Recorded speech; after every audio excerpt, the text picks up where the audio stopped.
I'm Miss Fox, and I work for the school district. In fact, I help serve this school. So it was offered that I could go do this, and I was so excited to read for you. So anyway, before I read, I just want to ask you to think about something, and then we're going to get started. So think about a time when you were tempted to do something that was bad. You actually did it. You would have gotten away with it. Nobody would have been the wiser, but your conscience got the better of you. How did you feel after that? What? Fire. Oh, sure. Why not? It's cool. I didn't know we could do that. That's great. Oh, sure. This is wonderful. And happy Halloween. Right, for those who love you. Here we go. Are you ready to settle in and hear an absolutely weird tale? Right? Here we go. The Telltale Heart. True. Nervous. Very, very dreadfully nervous. I admitted him. But why will you say that I am mad? The disease had sharpened my senses, not destroyed, not dulled them. Above all was the sense of hearing acute. I heard all things in the heaven and in the earth. I heard many things in hell. How then am I mad? Hearken and observe how healthily, how calmly I can tell you this story. It's impossible to say how first the idea entered my brain, but once conceived, it haunted me day and night. Object, there was none. Passion, there was none. I loved the old man. He had never wronged me. He had never given me insult. For his gold I had no desire. I think it was his eye. Yes, it was. He had the eye of a vulture, a pale blue eye, with a film over it. Whenever it fell upon me, my blood ran cold. And so by degrees, very gradually, I made up my mind to take the life of the old man and thus rid myself of the eye forever. Now this is the point. You fancy me mad. Madmen know nothing. But you should have seen me. You should have seen how wisely I proceeded. With what caution, with what foresight, with what dissimulation I went to work. I was never kinder to the old man than during a whole week before I killed him. And every night, about midnight, I turned the latch of his door and opened it. Oh, so gently. And then, when I had made an opening sufficient for my head, I put in a dark lantern, all closed, that no light shone out, and then I thrust in my head. Oh, you would have laughed to see how cunningly I thrust it in. I moved it slowly, very, very slowly, so that I might not disturb the old man's sleep. It took me an hour to place my whole head within the opening, so far that I could see him as he lay upon his bed. Ah! Would a madman have been so wise as this? And then, when my head was well in the room, I undid the lantern cautiously. Oh, so cautiously. Cautiously, the hinges creaked. I undid it just so much that a single thin ray fell upon a vulture eye. And this I did for 7 long nights. Every night, just at midnight. But I found the eye always closed. And so it was impossible to do the work, for it was not the old man who vexed me, but that evil eye. And every morning when the day broke, I went boldly into the chamber, and I spoke courageously to him, calling him by name in a hearty tone, and inquiring how he passed the night. So you see, he would have been a very profound old man indeed, to suspect that every night, just at 12, I looked in upon him while he slept. Upon the 8th night, I was more than usually cautious in opening the door. A watch's minute hand moves more quickly than did mine. Never before that night had I felt the extent of my own powers, of my sagacity. I could scarcely contain my feelings of triumph to think that there I was, opening the door, little by little, and he not even to dream of my secret deeds or thoughts. I fairly chuckled at the idea. Perhaps he heard me, for he moved on the bed suddenly, as if startled. Now you may think that I drew back, but no.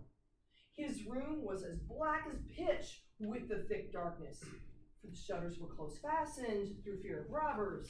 And so I knew that he could not see the opening of the door, and I kept pushing in on steadily.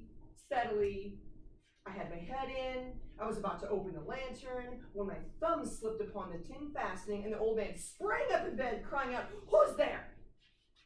I kept quite still and said nothing. For a whole hour, I did not move a muscle, and in the meantime, I did not hear him lie down. He was still sitting up in the bed listening, just as I have done night after night, hearkening to the death watches in the wall. Presently, I heard a slight groan, and I knew it was the groan of mortal terror.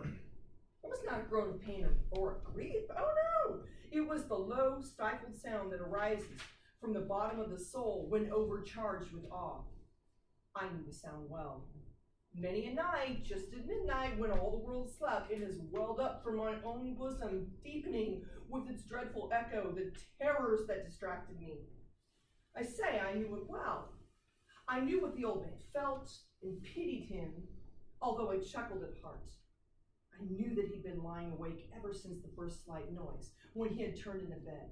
His fears had been ever since growing upon him. He had been trying to fancy them causeless, but could not. He had been saying to himself, "It is nothing but the wind in the chimney. It is only a mouse crossing the floor, or it is merely a cricket, right, which has its single chirp." Yes, he'd been trying to comfort himself with these suppositions, but he had found all in vain. All in vain, because death, in approaching him, had stalked with his black shadow before him and enveloped the victim. And it was the mournful influence of the unperceived shadow that caused him to feel, although he neither saw nor heard, to feel the presence of my head within the room.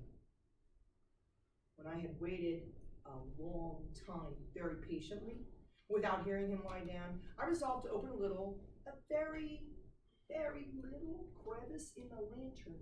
So I opened it, you cannot imagine how stealthily, until at length a simple dim ray, like the thread of a spider, shot out from the crevice and fell full upon that vulture eye.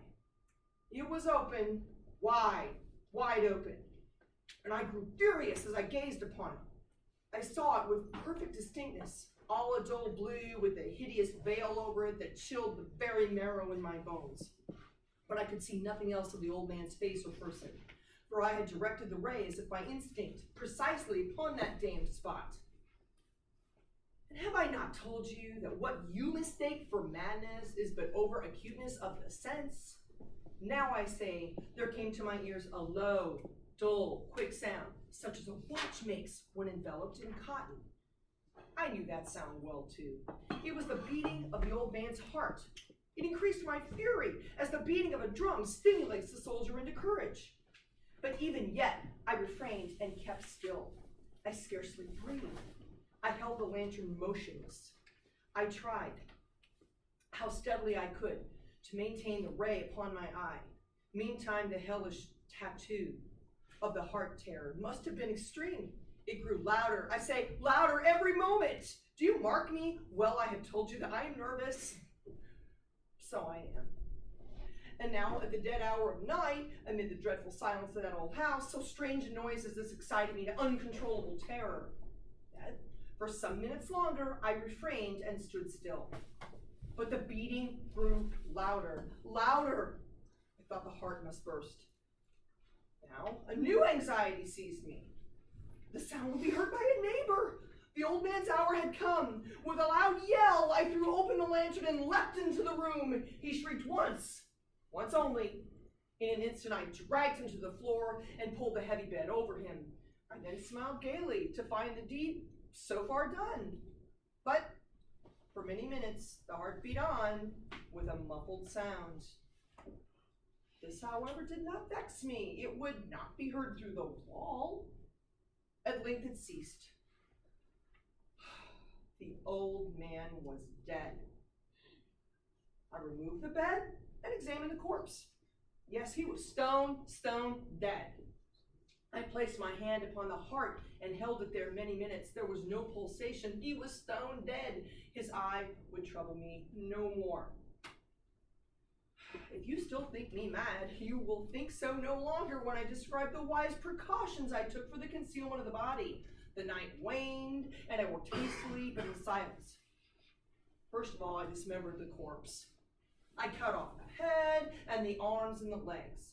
I then took up 3 planks from the flooring of the chamber, deposited it all between the scantlings. I then replaced the boards so cleverly, so cunningly, that no human eye, not even any kind, not even his, could have detected anything wrong. There was nothing to wash out, no stain of any kind, or blood spot, whatever. I was too wary for that. A tub had caught all. Ha! Ha! When I had made an end of these labors, it was 4 o'clock, still dark as midnight.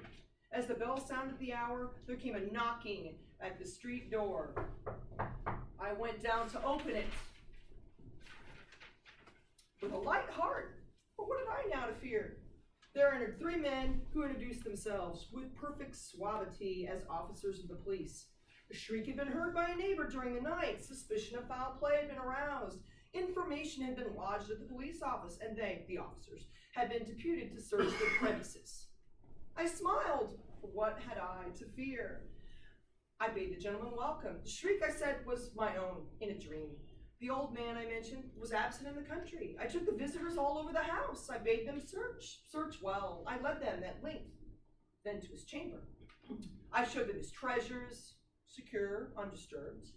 In the enthusiasm of my confidence, I brought chairs into the room and desired them to rest there from their fatigues, while I myself, in the wild audacity of my perfect triumph, placed my own seat upon the very spot beneath which reposed the corpse of the victim. The officers were satisfied. My manner had convinced them. I was singularly at ease.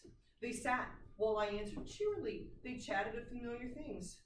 But ere long, I felt myself getting pale, and I wished them gone. My head ached, and I fancied a ringing in my ears. But still they sat and still chatted. The ringing became more distinct. It continued and became more distinct. I talked freely to get rid of the feeling, but it continued and gained definiteness, until at length I found that the noise was not within my ears.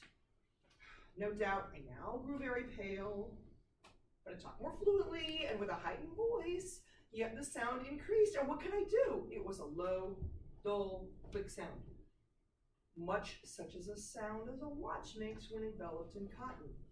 I gasped for breath, and yet the officers heard it not. I talked more quickly, more vehemently, but the noise steadily increased. I arose and argued about trifles in a high key and with violent gesticulations, but the noise steadily increased. Why would they not be gone? I paced the floor to and fro with heavy strides, as if excited to fury by the observations of the men, but the noise steadily increased. Oh God, what could I do? I foamed, I raved, I swore. I swung the chair upon which I had been sitting and grated it upon the boards, but the noise arose over all and continually increased. It grew louder, louder, louder, and still the men chatted pleasantly and smiled. Was it possible they heard it not? Almighty God, no, they heard, right? They suspected. They knew. They were making a mockery of my horror. This I thought, and this I think. But anything is better than this agony. Anything is more tolerable than this derision. I could bear these hypocritical smiles no longer. I felt that I must scream or die. And now, again, hark, louder, louder, louder. Villains, I shrieked, dissemble no more. I admit the deed. Tear up the plank. Here. It is the beating of this hideous heart. Thank